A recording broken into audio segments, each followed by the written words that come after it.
Hi, boys and girls.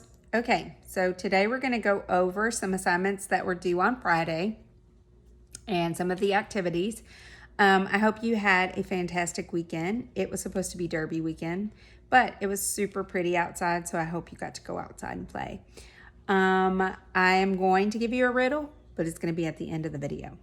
First thing I want to go over are the idioms project. And I have to say I'm a little sad because not a lot of you guys turned in your idiom project. I had a handful, and so I'm going to share one that I really liked. It was Noah Baldwin's. Noah didn't quite do this the way that I suggested that you do it, but it turned out fine. So I'm going to read it to you guys, and it's pretty funny. All right. So it is called Idioms for Dummies. Okay, so what Noah did was he kind of went through and just explained what an idiom is. So here it says, what is an idiom? An idiom is a phrase that shouldn't be taken seriously. Okay, because it's not literal, right? My computer's freezing up. Okay, he says, for example, it's raining cats and dogs outside, or that's hitting below the belt. And see how he added these illustrations? They're so good. So those are two examples of idioms.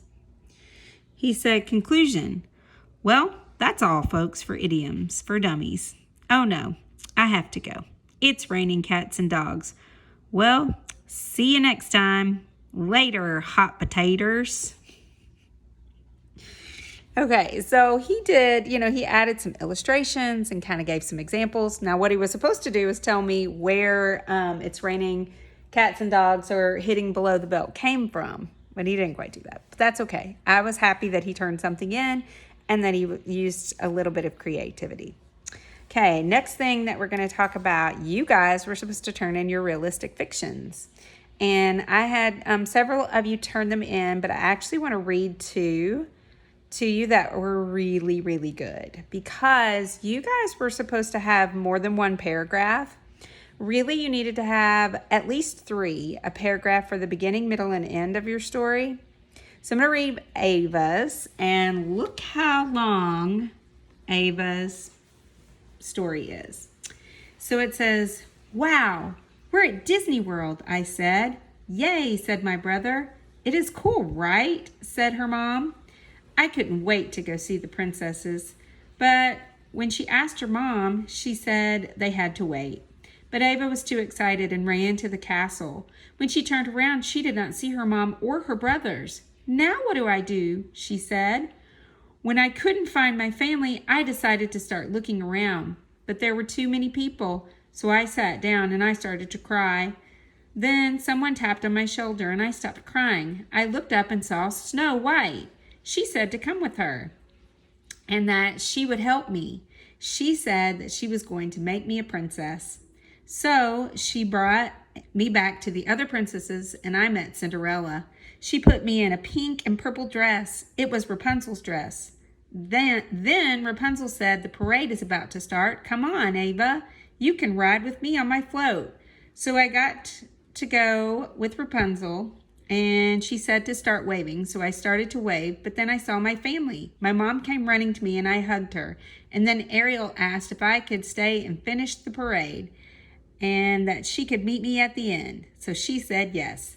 So my mom was waiting at the end for me. When we reached the end, I jumped as high as I could right into her arms. And we finished the trip. The end. That was really good realistic fiction. There were lots of detail. There was dialogue that showed like how people were talking. And that one was really, really good. So here is Isabel Rogers. Hers is really good too. So I also want you guys to look at how much they wrote. Okay, my only suggestion to Isabel was to make this into at least 3 paragraphs. So it says, it was a cold and snowy day in winter. Annie is 13 years old and has a hound dog named Sammy. Annie was watching TV when Sammy got up wagging her tail and wanted to go outside. Annie said, okay, okay. Annie hooked the leash onto Sammy's collar. They went outside and started walking around their neighborhood. It started to snow, and Annie knew they would need to start heading back home. As they were walking, Annie slipped on some ice and dropped Sammy's leash, and she ran away. Annie got up. "Oh no," said Annie. She takes off running after Sammy, but couldn't catch her. The snow starts to calm down, so Annie follows Sammy's paw prints in the snow. She finally spots Sammy because her leash is stuck to a stick on a tree. Annie gets the leash off the tree, and they start to walk home.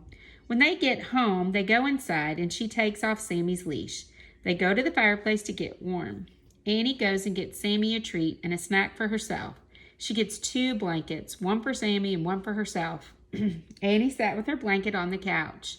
Sammy laid on the floor beside her, so she covered up with the other blanket. They watched TV and fell asleep. The next morning, they got up and went outside to play in the snow that was left over. Okay, that was really good too. So that was realistic fiction because those are both things that could have happened. And they didn't really happen in real life, but they could. You could really go to Disneyland and get lost.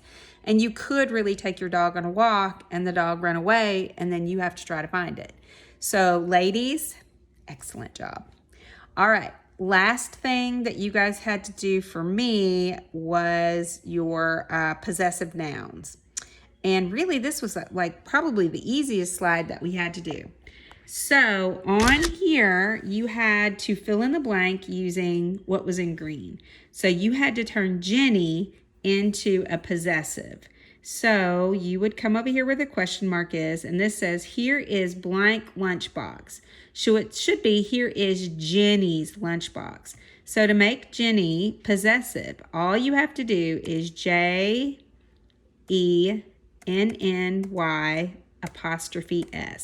because Jenny's only one, so she needs an apostrophe.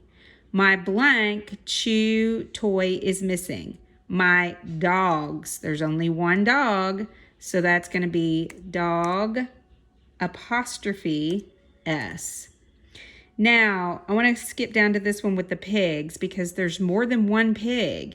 So the pig's pen is so muddy. If there's more than one pig, it's going to be PIGS, and then the apostrophe comes after. Now, children is also plural, but because it's an irregular plural, it just gets an apostrophe S just like Jenny would. So, apostrophe S, children's. But boys is plural on the next one. I climbed up into the boys' treehouse. So boys would get BOYS and then your apostrophe. Okay, so if it already has an S at the end because it's plural, you add the apostrophe last. But if it does not have an apostrophe, then you have to add an apostrophe, then an S. So you'll continue to practice that next year. I know you guys were having some trouble with that. All right, here is your riddle. Be ready to answer during our Zoom. What word is spelled wrong in the dictionary? What word is spelled wrong in the dictionary? Okay, good luck. Bye.